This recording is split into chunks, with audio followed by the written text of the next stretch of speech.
Praise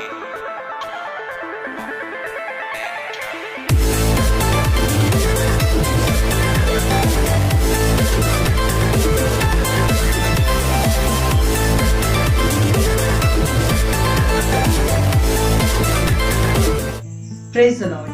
ख्रिस्त में मेरे प्यारे भाई और बहनों, आप सबों को प्रभु की शांति प्राप्त हो।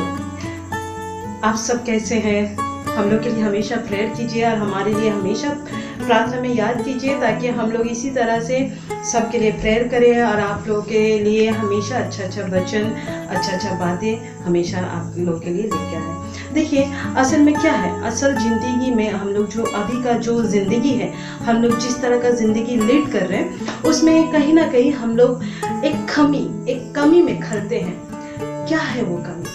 आज हम लोग वो कमी को हम लोग हर चीज़ में ढूंढने का कोशिश करते हैं। सोशल एक्टिविटीज़ में, या फिर टीवी में, या फिर अपने मोबाइल में, या फिर अपने दोस्त लोगों में, या फिर अपना परिवार में। वो कमी को हम लोग खोजना शुरू करते हैं। लेकिन कमी क्या है? अपने ज़िंदगी में उस चीज़ का हम लोग को महसूस नहीं होता है। क्यों नहीं होता है? देखिए, असल में हम लोगों का क्या है, यीशु जो है हमारा दोस्त है, हमारा सच्चा चरवाहा है, हमारा आइडल है। हम लोग जब उसको अपना दोस्त के रूप में, अपना फ्रेंड के रूप में अगर उसको एक्सेप्ट करें अपनी ज़िंदगी में, तो कभी भी हम लोग अकेला नहीं रहेंगे, कभी भी तन्हा नहीं रहेंगे। देखिए, हर एक इंसान को एक परिवार दिया गया है। कोई भी इंसान ऐसी ज़िंदगी हासिल नहीं कर लेता है, या फिर ऐसी दुनिया में आ नहीं जाता है। वो एक जरिया से, एक माध्यम से होकर आता है। हर एक इंसान इस दुनिया में आने के लिए एक माध्यम बनता है, उसका माँ बाप। उसी तरह से उसको जब दुनिया में जब वो आता है, उसको माँ बाप मिल जाते हैं, जो ईश्वर का देन होता है। और उसके बाद धीरे धीरे उसके भाई बहन या दोस्त लोग, उसके रिश्तेदार, फिर उसके अपना खुद का परिवार। ठीक है, तो इसी तरह से कोई भी इंसान आजकल का जो दुनिया है, कभी भी वो लोग अकेला नहीं रहे। हमेशा उन लोग का परिवार उनका साथ रहे। लेकिन परिवार से भी ज़्यादा इम्पोर्टेंट रोल कोई प्ले करता है, जिसके लिए हम लोग हमेशा अपना जिंदगी में कमी को महसूस करते हैं। वो इम्पोर्टेंट रोल, वो इम्पोर्टेंट पर्सन को अगर हम लोग एक्सेप्ट नहीं करें, अगर नहीं समझे, उनको अगर अपनाए नहीं, तो हमेशा वो कमी को महसूस करते रहेंगे। देखिए, आज हम लोग जितना भी नज़रअंदाज कर ले, जितना भी मुंह घुमा ले ये सच्चाई से, लेकिन ये सच है कि हर कोई इंसान जितना भी अपना जिंदगी में जो कुछ भी सक्सेस क्यों न अचीव कर ले, या फिर परिवार में जितना भी खुश क्यों ना रह ले, फिर भी वो कहीं ना कहीं अकेला है। तो ये बात हमें नहीं भूलना है।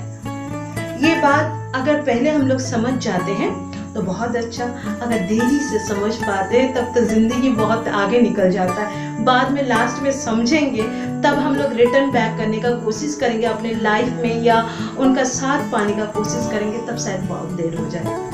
देखिए, इसी तरह हम लोग, आपको पता है एक बात, ईश्वर जो हमारे जो परम पिता है, वो हमें ये जो एंजल है, ये जो स्वर्गदूत लोग हैं, इन लोगों से भी महान बनाया है हमें। हम लोग हमेशा सोचते हैं शायद स्वर्गदूत लोग महान हैं क्योंकि वो लोग हमेशा पिता परमेश्वर के पास रहते हैं, लेकिन ऐसा बात नहीं है। ऐसा बात बिल्कुल नहीं है। पिता परमेश्वर उनसे भी महान हमें बनाया है। कैसे पता है? बाइबल ये कहता है। बाइबल में हम लोग प्रवक्ता विजडम, उसका चैप्टर 42 वर्ड्स 17 to 21 तक आप अगर पढ़ेंगे तो इसमें पूरी तरह से इसका बखान, इसका जो मीनिंग है, इसके बारे में जो लिखा हुआ है, ये इसमें लिखा हुआ है। इसको हम लोग को जानना जरूरी है कि पिता परमेश्वर हमसे इतना प्यार किया कि उनके इकलौते पुत्र यीशु मसीह को हमारे लिए अर्पित तो किया ही, साथ ही स्वर्गदूतों से भी महान हमें बनाया है। देखिए कैसे, हम पढ़ के आपको सुनाते हैं। यहाँ पे लिखा हुआ है, स्वर्गदूतों को भी ये सामर्थ्य नहीं मिला है कि वे उन सब महान कार्यों का बखान करें जिन्हें सर्वशक्तिमान प्रभु ने सुस्थिर कर दिया है, जिससे विश्वमंडल उसकी महिमा पर आधारित हो, जिससे विश्वमंडल उसकी महिमा पर आधारित हो। ये जो पूरा पृथ्वी है, ये जो विश्वमंडल है, ये क्या है? ये क्या है? ये उसके महिमा पर आधारित है। और ये महिमा का बखान करने का सामर्थ्य स्वर्गदूतों को भी नहीं है, सिर्फ हम मनुष्य को है। तो हम लोग कितने महान हैं, हमारा वैल्यू कितना है, हम लोग कितना ऊंचा दर्जा रखते हैं, ये हमें समझना है। आगे और भी लिखा है, वो समुद्र और मानव हृदय की थाह लेता है और उनके सभी रहस्य जानते हैं। आज हम लोग का सामने वाला इंसान हमें अगर कुछ बात बोलता है तो उसके दिमाग में क्या चल रहा है ये रीड करने का उतना सामर्थ्य हम में नहीं है। ज्यादा से ज्यादा हम लोग महसूस कर सकते हैं कि शायद ये हमसे चीटिंग करेंगे या फिर शायद ये दोगलेबाजी कर रहे हैं, दो तरह का बात बोल रहे हैं, लेकिन उसके दिमाग में एक्चुअली चल क्या रहा है ये हम लोग समझ नहीं पाते हैं। लेकिन परमेश्वर से कुछ भी छुपा हुआ नहीं है। देखिए आगे और भी लिखा है, क्योंकि सर्वोच्च प्रभु सर्वज्ञ है, वो हर जगह है, हर एक कोने में है, हवा में है, पानी में है, धूप में है, हर जगह पे है। वो भूत और भविष्य दोनों को प्रकाश में लाता है और गुरतम रहस्य का प्रकट करता है। इसका मीनिंग मैं समझाती हूँ आपको। भूत और भविष्य दोनों को प्रकाश में लाता है। भूत और भविष्य क्या है? क्या है भूत और भविष्य? हमारा पास्ट और हमारा फ्यूचर, भविष्य, जो हम दोनों से, हमारे आंखों से ओझल है। भविष्य क्या है हम लोग नहीं जानते। हाँ, कोशिश कर सकते हैं कि बेहतर बनाने के लिए, सिर्फ कोशिश, सक्सेस उनके हाथ में है, ठीक है। और रहा बात जो भूत का जो बात कर रहे हैं, भूत मतलब पास्ट में हम लोग जो कार्य किए हैं, सोचते हैं कि हम लोग शायद बंद दरवाजे में किए हैं या अकेले किए हैं या किसी के साथ मैंने अन्याय किया है, सिर्फ वो चीज मैं ही जानती हूँ या जानता हूँ और कोई नहीं जानता। हम लोग ऐसे सोचते हैं, लेकिन ऐसा नहीं है, ऐसा बिल्कुल भी नहीं है मेरे प्यारे भाई और बहनों, ऐसा बिल्कुल भी नहीं है। यीशु मसीह से और पिता परमेश्वर से कोई भी चीज छुपा हुआ नहीं है। वो चाहे भले हम लोग अंधकार में किए या फिर बंद कमरे के अंदर किए या अकेले किए, कैसे भी करे या फिर अपना मनन चिंतन से भी करे, उनसे कुछ भी छुपा हुआ नहीं है। लोग सोचते कि हम बहुत बड़ा क्रिमिनल माइंडेड प्लानिंग पे प्लानिंग करें, किसी को नीचे गिराने के लिए या किसी को डोमिनेट करने के लिए या किसी को नीचे गिरा के हम ऊपर जाएंगे, ऐसा सोच पाते हैं बहुत लोग। लेकिन बात यह है, सोचते कि ये चीज सिर्फ मैं ही जानता हूँ और कोई नहीं जानता है। और वक्त रहते रहते वो अपने आप को भी झुठला देता है, मैंने जो किया था सही किया था, सच्चाई जबकि उसको मालूम है उसने गलत किया था। सच्चाई उसको मालूम है लेकिन वो झुठलाता है, अपने आप से आपको भी झुठलाता है। लेकिन पिता परमेश्वर से कभी भी वो चीज छुपा हुआ नहीं है। यही बात है, यही चीज लिखा हुआ है, गुरतम रहस्य को भी प्रकट करता है।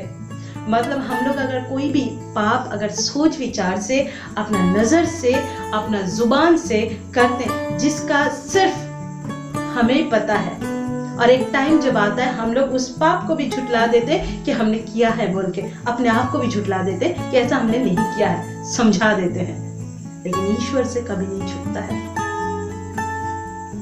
और वक्त जब आएगा हर एक रहस्य को खोल के सबके सामने वो लाते, जैसे दिन के उजाले में सब कुछ अंधेरा मिट जाता है, उसी तरह हमारे जिंदगी में जैसे भी जो भी पाप है, जो भी छुपा हुआ पाप है, जो भी सोच विचार है, जो भी कर्म है, वो सब कुछ सामने आ जाता है।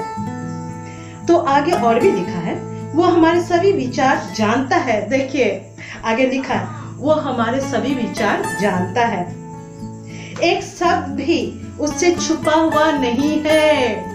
एक शब्द, एक सिंगल वर्ड भी उससे कुछ भी छुपा हुआ नहीं है। हम लोग सोचते हैं, पता है कभी कभी ये सच्चाई है, हम लोग कभी कभी ना बहुत कुरकुराते अपने मन में, बहुत कोसते हैं। सक्सेसफुल जब नहीं होते हैं, फैमिली में अनहैप्पी जब रहते हैं, बच्चे लोग सक्सेस अगर नहीं होते हैं, कोई भी अगर तकलीफ में है, बीमारी में है, कुछ भी परेशानी में है, तो हम लोग ईश्वर को कोसते हैं, तब जाके कोसते हैं। हाँ, मेरा फादर, मेरा गॉड फादर, मेरा ईश्वर, मेरा यीशु मसीह मुझे देखता नहीं है, काहे का ईश्वर, हम लोग ऐसा करते हैं, ये सच्चाई है।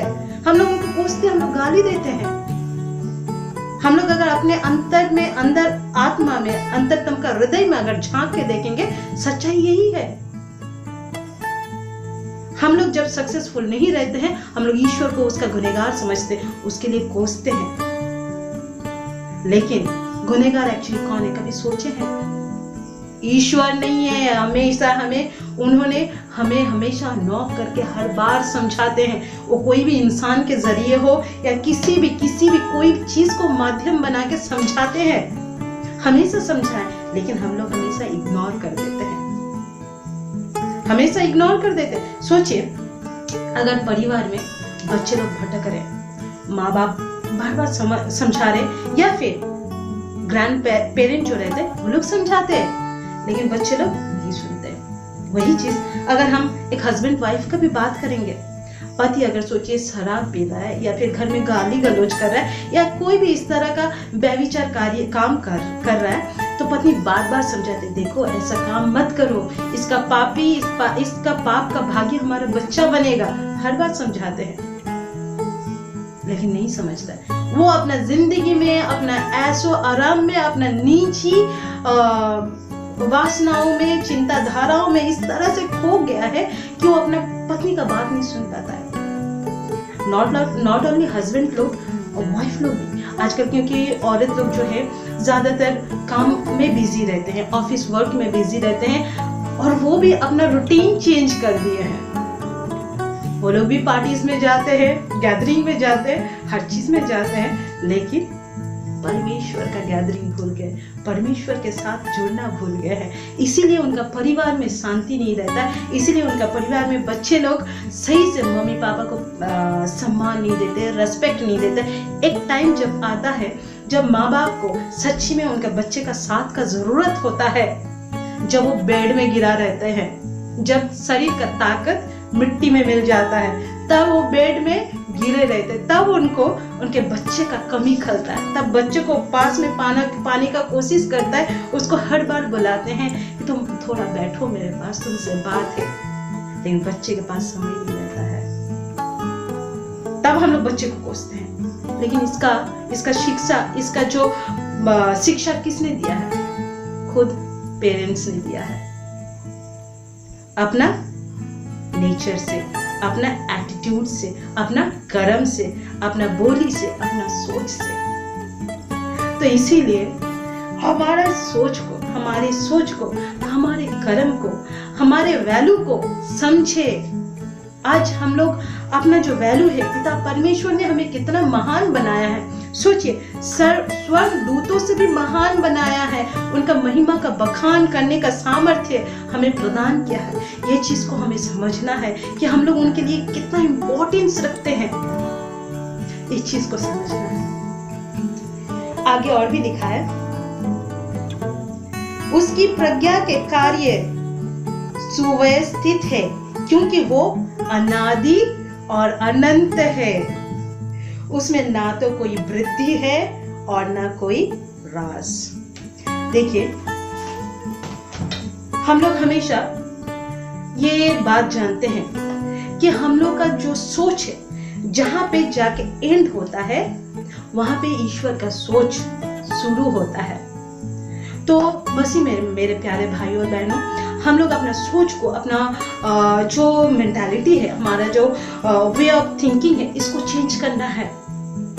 और ऐसा नहीं सोचना कि हम कल से शुरू करेंगे, परसों से शुरू करेंगे, या फिर शुरू करेंगे, मेरा तो अभी जिंदगी चल रहा है ना, ठीक है, आगे जाके चेंज करेंगे। ऐसा ना हो कि देरी हो जाए, ऐसा ना हो कि जब आप सोचे तब आपके पास वक्त नहीं रहे, क्योंकि किसके पास कितना वक्त है किसी को नहीं पता, एकमात्र पिता परमेश्वर को पता है। हमारे सिर का जो बाल है ये भी गिना हुआ है, हमारा सामर्थ्य नहीं कि हम गिन के बताए, तो उनका सामर्थ्य कितना महान है, ये बात हमें याद रखना है। हमारा जो हमेशा सोच है, इसको ईश्वर में बनाए रखना है, और अपना डेली रूटीन में परमेश्वर का साथ को, प्रेजेंस को, महिमा को लाना है। हमेशा उनको धन्यवाद देना है, हर एक कार्य के लिए धन्यवाद देना है, उनका महिमा का बखान करना है, प्रेज करना है, क्योंकि हम लोग जो चीज को प्रेज करते हैं उसका सामर्थ्य बढ़ता है। देखिए एक चीज देखिए, हम लोग कोई भी, अगर मान लीजिए कोई इंसान अगर फैमिली में गाली गलौज करता है, ठीक है, गाली गलौज करता है, तो उसके बच्चे लोग भी वही सेम चीज फॉलो करता है। तो ये क्या हुआ, ये शिक्षा पीढ़ी दर पीढ़ी चलते जाएगा। वही बात है, हम लोग जैसा बोएंगे वैसे पाएंगे, जैसा शिक्षा देंगे रिटर्न में हमें वैसे ही मिलेगा। तो इसीलिए हमारे सोच को, हमारे मन को, हमारे चिंता को बदले और परमेश्वर के साथ हमेशा बने रहे और उनकी महिमा में बने रहे, उनकी महिमा का बखान करते रहे, प्रेज करते रहे और हमेशा खुश रहे, क्योंकि जहाँ पे ईश्वर का प्रेजेंस है वहाँ पे हमेशा खुशी, आनंद रहता है और वहाँ पे हमेशा सक्सेस होता है। कोई बीमारी नहीं, कोई टेंशन नहीं, कोई तकलीफ नहीं, एकदम हंसता खेलता जिंदगी होता है, फिर एक हंसता खेलता परिवार होता है। पता है, जितना भी हम लोग सोचते हैं अपने जीवन में, ये मेरा शत्रु है, वो मेरा शत्रु है, कभी हम लोग ने सोचा है कि शायद पहला शत्रु मैं हूं उस इंसान के लिए, क्योंकि मेरे थॉट में, मेरे जहन में वो मेरा शत्रु है, हम सोचते, तो मेरे थॉट में तो मैं भी सोच रही हूँ ना, तो मैं भी उसके अगेंस्ट ही सोच रही हूँ, तो मैं भी उसका एनिमी हूँ। फर्स्ट एनिमी मैं ही हूँ, ये बात हमेशा याद रखना है। किसी के बारे में बुरा बोलने के पहले ये बात हमेशा याद रखें, शायद पहला बुराई मैं कर रही हूँ या कर रहा हूँ। इसीलिए अपना जुबान को कंट्रोल करें। एक नाव को, एक बोट को इंजन चलाता है, सही बात है, एक नाव को पतवार चलाता है, लेकिन उसी तरह हमारे जिंदगी को कंट्रोल करता है हमारा जुबान को हमेशा लगाम दे, सोच विचार करके बात करे और ईश्वर की महिमा में अपना दिन बिताए, अपने सोच को महान बनाए और परमेश्वर की उपस्थिति को महसूस करे। Praise the Lord. तो आइए चलिए मेरे प्यारे भाई और बहनों, इसी तरह हम लोग ईश्वर के साथ जुड़े रहे और उनके बारे में हमेशा मनन चिंतन करते रहे। जब भी हम लोग के पास फ्री टाइम हो रहा है, उसको फालतू में स्पेंड नहीं करना है, उसको ईश्वर के प्रेजेंस में लाना है, ताकि हमारा जो जेनरेशन है वो ईश्वर के सानिध्य में पले और बढ़े। और जहाँ पे ईश्वर का मौजूदगी है वहां पे ग्रोथ है, और उस परिवार का, उस इंसान का कोई भी मुकाबला नहीं कर सकता है। जो ईश्वर के सामने घुटने टेकता है, ईश्वर उन्हें कभी भी किसी और के सामने घुटने टेकने नहीं देता है। ये बाइबल कहता है कि मैं तुम्हें अपने शत्रुओं से भी मेल कराऊंगा। मतलब क्या है? मतलब क्या है? शत्रुओं के सामने महान बनाएगा, शत्रुओं के सामने हर एक कच्चा चिट्ठा खोल के रख देगा, ताकि उसका गुनाह उसको समझ में आए और वो आपसे शत्रुता बंद कर दे। कैसे? आप अपने जिंदगी का उदाहरण उसके सामने पेश करेंगे। तो इसीलिए हमारी जिंदगी का वैल्यू को समझे कि हम लोग कितने महान हैं, हम लोग कितना इम्पोर्टेंस रखते हैं और कितना हम लोग का जो वर्क है, हम लोग का जो कार्य है, हम लोग का जो काम है हमारे जिंदगी में, ये नहीं भूलना है। हमारे कामकाज के साथ, हर एक चीजों के साथ ईश्वर की उपस्थिति को महसूस करना और पाप से दूर रहना है। Praise the Lord. आज हम लोग सब कोई क्षण भर के लिए आंखों को बंद करें, मनन चिंतन करें। अगर हम लोगों ने कभी भी ऐसा परिस्थिति में ऐसा कोई भी पाप, ऐसा कोई भी कर्म किया है जो सिर्फ हम जानते हैं, वो परमेश्वर के सामने लाए और माफी मांगे और उनकी उपस्थिति को अपने जिंदगी में महसूस करें, अपने आत्मा में, अपने हृदय में जगा दे और उनके साथ बने रहे। Praise the Lord. हे मेरे परम पावन पिता परमेश्वर, जितने भी सुनने वाले लोग हैं, देखने वाले लोग हैं, सभी को आप स्पर्श करो, सभी को आप स्पर्श करो, उनके बुद्धि को इतना शुद्ध बना दो कि वो आपके प्रेजेंस को महसूस करें और अपने हर एक गुनाह को आपके सामने लाके आपके साथ बने रहें। Praise the Lord.